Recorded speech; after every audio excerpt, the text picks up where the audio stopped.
Como é que um consagrado a São Miguel Arcanjo deve fazer a sua vida de oração? Como é que a gente deve rezar? Como é que a gente deve orar?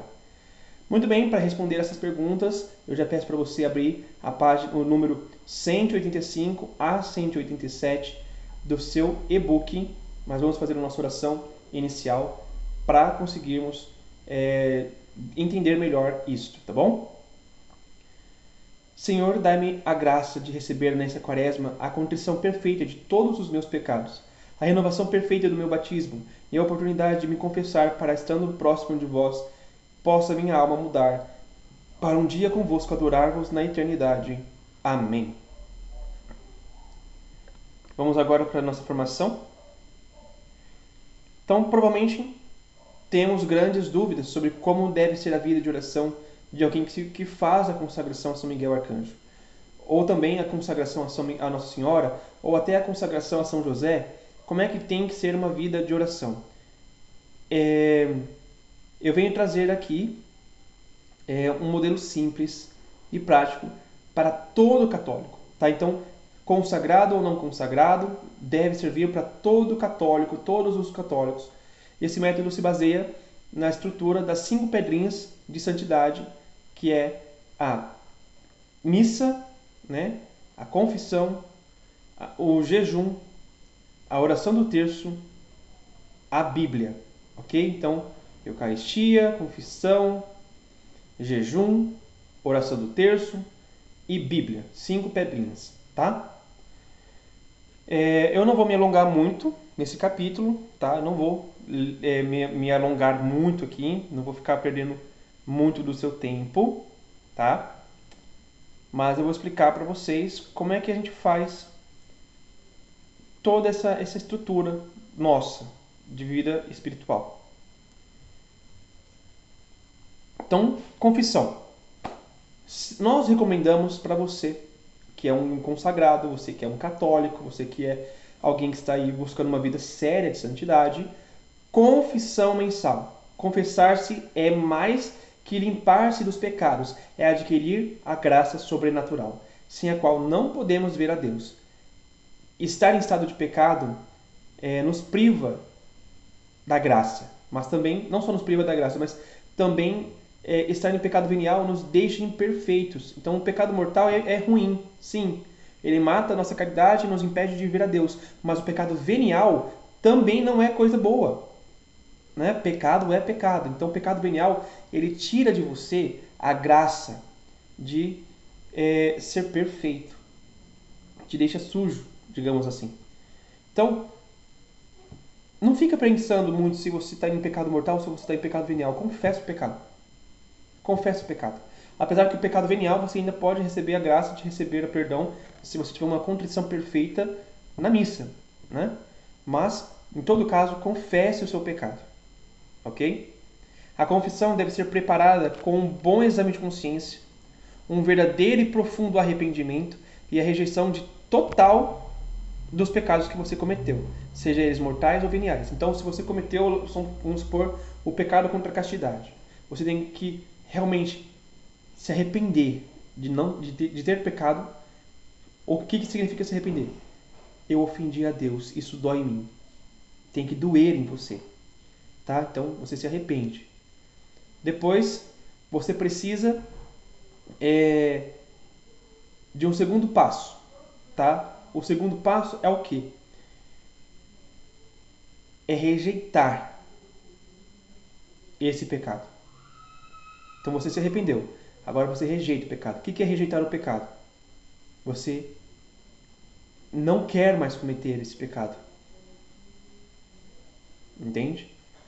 Então você não deseja mais cometer. Você quer prometer nunca mais pecar aquele pecado.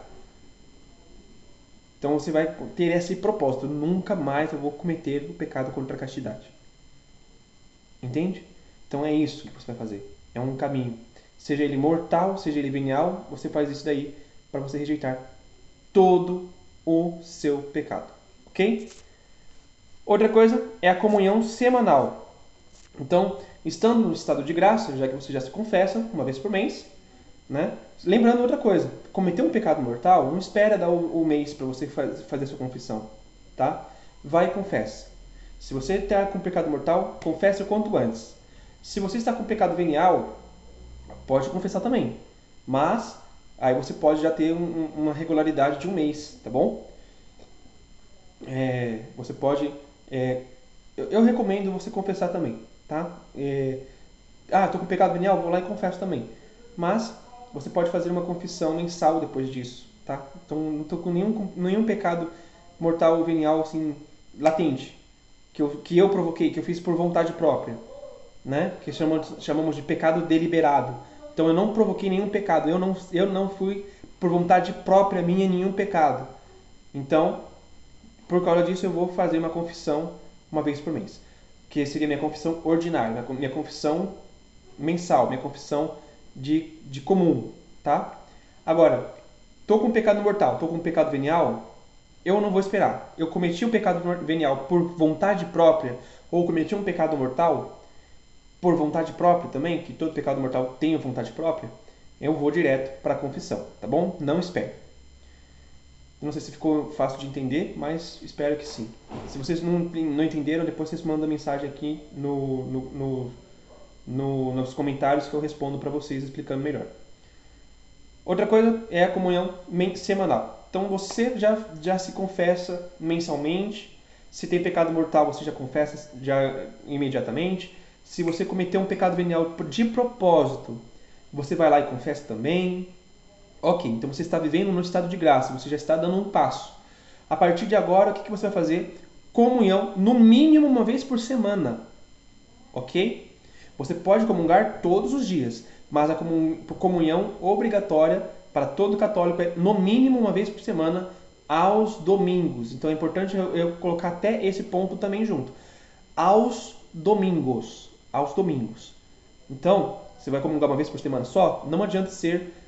Quando eu falo aos domingos, é a liturgia de domingo, tá bom? Então, por exemplo, às vezes no sábado tem a missa que é do preceito de domingo. Então aí vale. Mas depende do padre. O padre que escolhe se quer ou não que seja a liturgia de domingo, tá bom? Então fica atento na liturgia, olha as passagens, né, se é as mesmas de domingo. Se for, você está comungando, né, está participando no sábado, mas está valendo pelo domingo também. Então, missa dominical. Tá? Uma vez por semana. Todo católico deve fazer essa missa, participar dessa missa. Comunhão semanal. Outra coisa seria a adoração. Assim como a comunhão e a santa participação na missa, é importante dedicarmos ao menos um dia da semana, né? É importante para a gente dedicarmos um dia da semana. A adoração também é uma importante forma de você vivenciar, tá bom? Então você pode e deve fazer uma adoração ao menos uma vez por semana. Igor, o que eu posso fazer nessa forma de consagração? Eu posso me consagrar, eu posso fazer a consagração. Aliás, eu posso fazer a adoração. Na missa que eu for, pode, tá? Você pode fazer a adoração na missa que você vai. Chega mais cedo e faz a sua adoração em preparação para a missa. Inclusive é uma coisa que eu não comentei, mas está aqui no manual, você que já tem. Então dá uma olhada depois lá, o que eu falo sobre o que você deve fazer na missa. Tá bom? Então faz um momento de adoração. Fica ali 15 minutos com Jesus. Faz as orações de Santo Antônio Maria Claret, que nos ensina a falar com Jesus na Eucaristia. Fazer uma verdadeira adoração. Tá bom? Então, faz isso. Vai te ajudar. Então, lá você vai falar com Jesus, vai conversar com Ele, onde Ele te pergunta se você quer falar em favor de alguém, se você está pedindo uma graça pessoal, né? Se você tem algum projeto que te preocupa, se você anda triste ou mal-humorado, qual partilha você quer dar, se você quer partilhar alguma alegria com Jesus, né? Se você quer prometer algo a Jesus. Então, lá, Santo Antônio Maria Claret, aqui no nosso e-book, vai tratar disso para você. Outra coisa é a oração bíblica. Então, oração bíblica, gente, é você pegar a Bíblia, rezar com ela. Não é só leitura, não é só estudar a Bíblia, é rezar com a Bíblia. Então, você vai seguir os passos da Lectio Divina, né? Os passos da Lectio Divina, que é leitura, meditação, contemplação e oração, né? Então você vai seguir esses métodos, esses passos: ler, meditar, contemplar e rezar, ok? Então você faz isso e faz a sua meditação. Eu recomendo todos os dias, ok? Todos os dias uma leitura bíblica. Outra coisa também é a sua oração pessoal, que é tão importante quanto a leitura bíblica, tá? A diferença é que a oração pessoal, ela pode ser ou não com a Bíblia, tá? Você pode usar a Bíblia para rezar com a oração pessoal, ou você pode usar um livro, né? Vamos supor que esse aqui seja o livro Caminho de Perfeição, né? De Santa Teresa d'Ávila. Eu posso usar o Caminho de Perfeição para rezar, para fazer a minha oração pessoal. Ou então, eu posso usar o livro Caminho, Suco e Forja, do São José, São João, Padres... eu esqueci o nome dele agora. São José Maria Escrivá. Né? Você pode usar o Caminho, Suco e Forja, do São José Maria Escrivá, para rezar. Então, seria isso. Você estaria utilizando desse modelo para poder fazer a sua oração pessoal. Algum livro de virtudes, algum livro de oração, tá bom? Então, seria isso. Você usa, né, de livros desses caminhos aqui, de você poder estudar, né, rezar, fazer a sua oração. Mas você também pode usar a Bíblia como a Lectio Divina, tá bom? Então, a Lectio Divina é uma forma de oração pessoal. Outra coisa é estudar o catecismo da Igreja Católica. Então, nós precisamos saber com o que cremos, saber no que nós acreditamos. Não adianta você querer falar de Jesus se você nem sabe quem Jesus foi. E no Catecismo da Igreja Católica, lá está escrito tudo que você precisa para poder seguir a verdade da Igreja, tá? Então lá vai falar quem é Jesus, quem é Deus, quem é a Santíssima Trindade, porque a Santíssima Trindade é 3 e é 1. Vai falar por que a Santíssima Trindade ela é Pai, Filho e Espírito Santo. Vai falar sobre a encarnação de Jesus, sobre a humanidade de Jesus. Vai falar de tudo. Então lá no Catecismo da Igreja Católica está resumida a nossa fé. Então estuda o Catecismo da Igreja Católica, tá bom? Outra coisa, oração do Santo Terço. É bom a gente rezar a oração do Terço, que é o saltério da Virgem Maria, né? Nós somos consagrados a São Miguel Arcanjo, nós que somos consagrados, nós temos uma devoção particular à Nossa Senhora. Muitos, eu inclusive, recomendo que se consagrem a Maria, tá? A consagração a São Miguel Arcanjo, ela é principalmente para aqueles que querem se consagrar a Maria. Por quê? Porque nós estamos nos entregando para Jesus.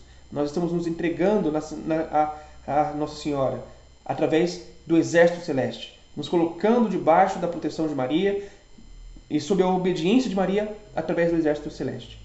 Então, meu irmão, minha irmã, faça a oração do terço para poder você meditar. E outra coisa, outra prática, é a prática do jejum.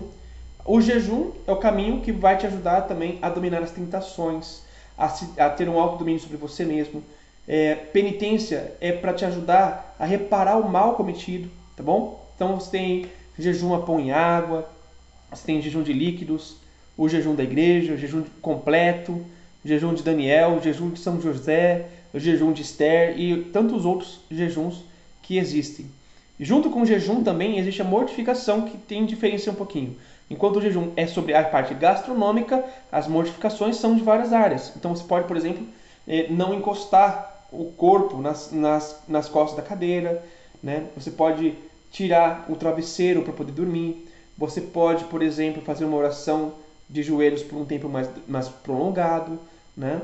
Então isso daí são a suportar o sol, né, do dia, né, com o calor do dia que você está passando.